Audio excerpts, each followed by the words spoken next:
Pasamos en este vídeo a estudiar las características generales del plano urbano en cuanto a los ensanches burgueses. Atenderemos, como en el resto de los barrios, a los cuatro grandes grupos de análisis que van a ser el callejero, sus edificaciones principales, la población que lo habita y las actividades económicas que se desarrollan en los mismos.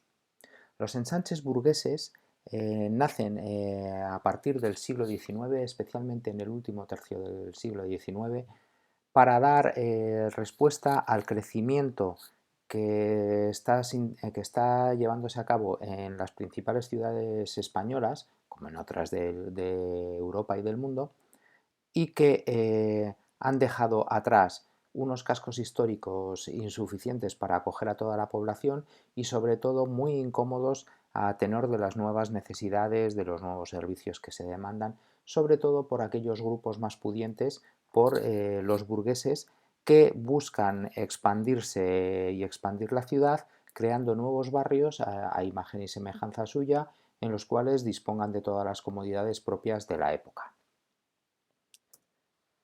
Por lo tanto, su callejero va a estar perfectamente planificado.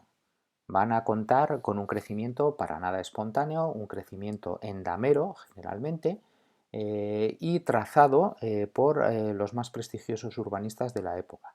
Destacamos aquí el caso de Ildefonso Cerdá, quizás el más conocido o uno de los más conocidos, en cuanto al que es el que traza el ensanche que finalmente se va a llevar a cabo en Barcelona. No será el primero de los que se traza, pero sí el primero de los que pasa a plano en Barcelona.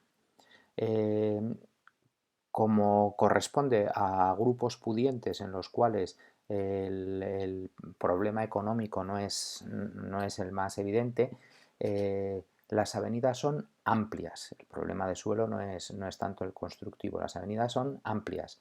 Las esquinas de las calles, las esquinas de los edificios están achaflanadas.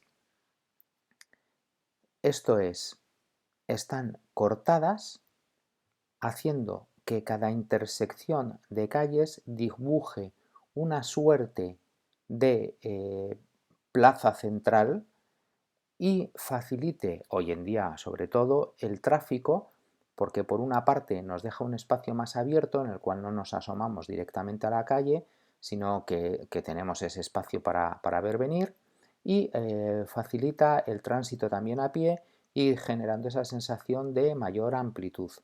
Las avenidas que os había dicho que eran amplias no solo son las de las calles, sino que además, como en el caso de Barcelona, el propio ensanche está cortado, iban a ser dos avenidas diagonales que eran rutas rápidas que uniesen unos y otros barrios de la ciudad. Al final, en el caso de Barcelona, quedó en una única avenida diagonal, pero para que os deis idea de la anchura de la misma, cuenta con 7 carriles. Cuenta también con bulevares, bulevares en los cuales se integran los espacios verdes en las ciudades. En este caso es un bulevar en el Madrid de principios del siglo XX, en el cual lo que tenemos es que a ambos lados de la calle se dispondrían la zona de tránsito, y en el centro de la calle hay una zona verde que descongestiona, da un carácter más humano a la ciudad, y cuyo modelo, propio del París del siglo XIX, se copia rápidamente por otras zonas de Europa, en este caso en Madrid, también en Barcelona o, por qué no, en Santander, en la Alameda de Oviedo. Además, las plazas, si en el casco histórico habíamos hablado de las plazas cuadradas, esas plazas para el disfrute de los ciudadanos, pasan a ser circulares. De hecho, muchas de ellas prácticamente en el imaginario popular se les conoce como la plaza circular en vez de con el nombre que reciben, o como la que tenemos en la imagen, que es la plaza de Moyúa. En este caso son plazas, es una plaza elíptica. En este caso, este tipo de plazas lo que hacen es facilitar el tránsito de los vehículos, cada día más numerosos, hasta llegar a nuestros días, y distribuye el tráfico y el tránsito hacia las distintas calles que se interseccionan en la misma. En estas calles, además, surgen numerosos equipamientos urbanos, paradas de metro, mobiliario urbano, kioscos, etc. En cuanto a los edificios, van ganando en altura. Tenemos aquí como ejemplo el edificio Ercilla de Bilbao, que destaco porque es obra del arquitecto Ricardo Bastida, que construye en 1923 este edificio a la vez que diseña otro edificio en Casturdiales, que es el Colegio Barquín, el actual edificio que ocupa el IES Ataulfo Argenta. Los edificios ganan en altura gracias a que existen otra serie de comodidades que lo facilitan. La principal, sin duda, los ascensores, que lo que hacen es cambiar el orden social de los edificios.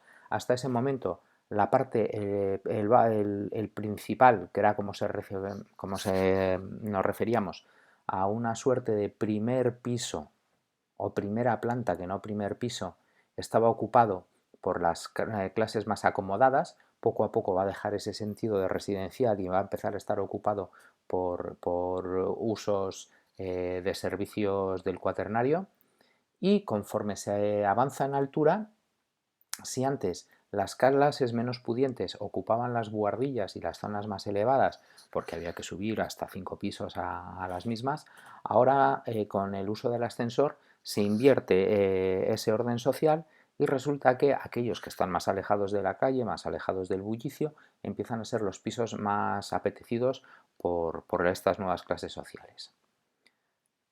Tenemos además edificios que no solo están bien equipados, sino que además empiezan a tener un carácter casi incluso temático.